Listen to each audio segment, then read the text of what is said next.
కడప జిల్లా బ్రహ్మంగారి మఠం మండలం రేగులగుంట గ్రామంలో ఏర్పాటు చేసిన ఇది మంచి ప్రభుత్వం ఎందుకంటే కార్యక్రమానికి మైదుకూరు శాసనసభ్యులు పుట్టా సుధాకర్ యాదవ్ పాల్గొన్నారు. ఈ సందర్భంగా ఆయన మాట్లాడుతూ సంక్షోభంలోనూ సంక్షేమం అందించి అభివృద్ధికి రెక్కలు తొడిగి మొదటి 100 రోజుల్లోనే ఇది మంచి ప్రభుత్వం అని ప్రజల చేత అనిపించుకున్న ప్రభుత్వం మన తెలుగుదేశం ప్రభుత్వం అని అన్నారు. ఇచ్చిన హామీలను మొదటి 100 రోజుల్లోనే మెగా డిఎస్సి ప్రవేశపెట్టిన ఘనత తెలుగుదేశం పార్టీకే దక్కుతుందన్నారు. అన్నా క్యాంటీన్లను పునః ప్రారంభించింది మన ప్రభుత్వమేనని అన్నారు.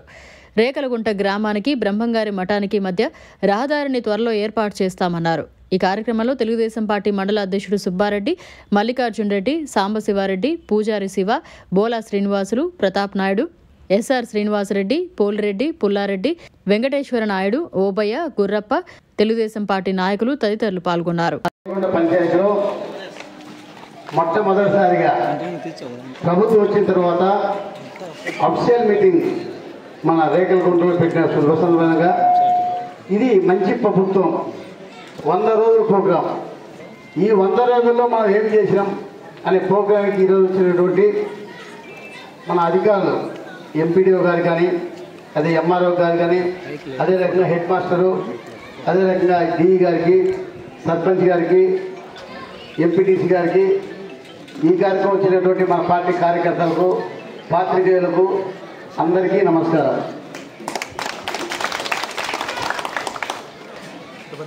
కష్టపడితే ఫలితం ఉంటుందని చెప్పి ఒక నానుడి ఉంది. దానికి నిదర్శనంగా ఫస్ట్ మన చంద్రబాబు నాయుడు గారు ఎలక్షన్ కన్నా ముందు పింఛను మొదటి నెల 7,000 రూపాయలు ఇస్తామని చెప్పారు. చెప్పినప్పుడు అందరూ అనుకున్నారు ఏ ఊరికి ఎలక్షన్ కోసం చెప్పారు మాట, ఈ మాట ప్రకారం ఎక్కడ నెరవేరుస్తుందని చెప్పి చాలామంది వైకాపా నాయకులు హేళన చేసిండ్రు.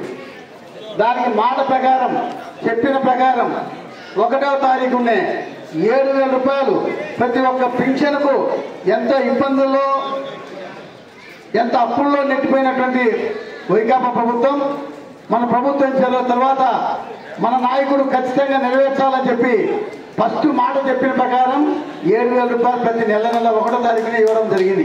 అంటే మాట మీద నిలబడే వ్యక్తి ఎవరంటే మన చంద్రబాబు నాయుడు గారు. మాట చెప్తే ఖచ్చితంగా నెరవేరుస్తారు.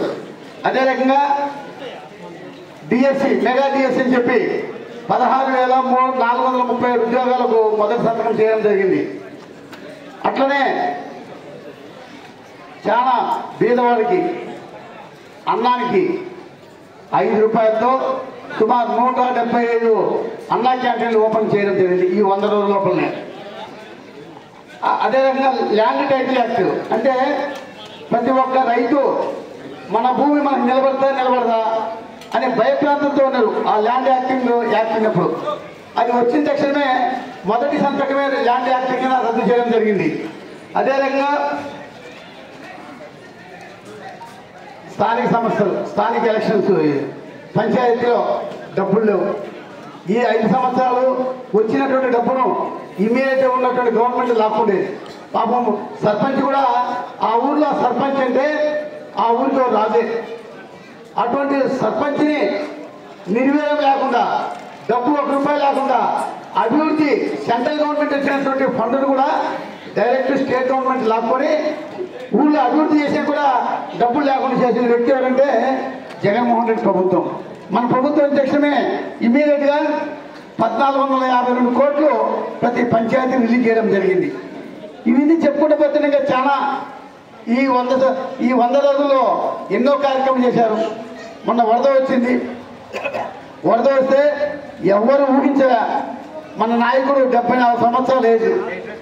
అటువంటి పరిస్థితుల్లో ప్రజల్లో ఉండి ప్రజల కోసం ఆన్నే క్యాంపులు వేసి ప్రజలను కాపాడినటువంటి నాయకుడు ఎవరంటే మన చంద్రబాబు నాయుడు గారు.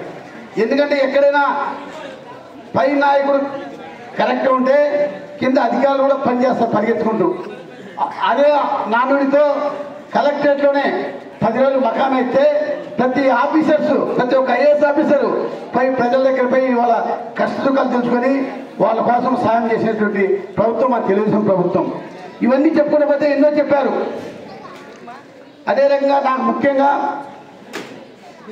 మన సొంత మండలం, నా సొంత మండలంలో నా కోసం మీరందరూ ఎంతో కష్టపడ్డారు. కష్టపడి ఈ మండలంలోనే అందరు కలిసిమెలిసి మొదట ఏ సమస్యలు వచ్చినా కూడా ఎలక్షన్కి వచ్చే లోపల ఏ ఊళ్ళో పట్టుదల పట్టుబట్టి 3500 ఓట్లు మెజార్టీ ఇప్పించారు ఈ మండలం. ఎప్పటికీ మన సొంత మండలం మర్చిపోకూడదు. ఖచ్చితంగా దాంట్లో భాగంగా రేకలగుంట పంచాయతీలో 756 ఓట్లు మెజార్టీ వచ్చాయి. ఇది చాలా సంతోషకర విషయం.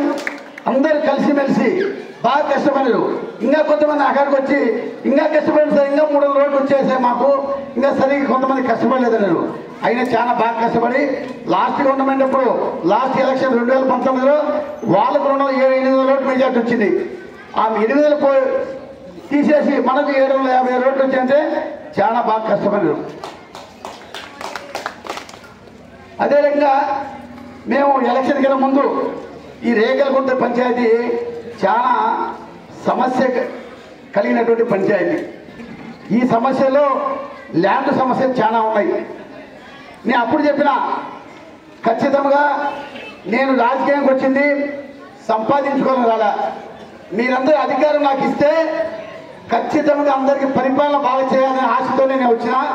ఒక్కసారి నాకు అవకాశం ఇవ్వండి, మీకు అన్ని ఏ సమస్య వచ్చి నెరవేర్చాలని చెప్పి ఆ రోజు మాట చెప్పిన. మరిన్ని అప్డేట్స్ కోసం మన HN9 టీవీ ఛానల్ని సబ్స్క్రైబ్ చేసుకోండి.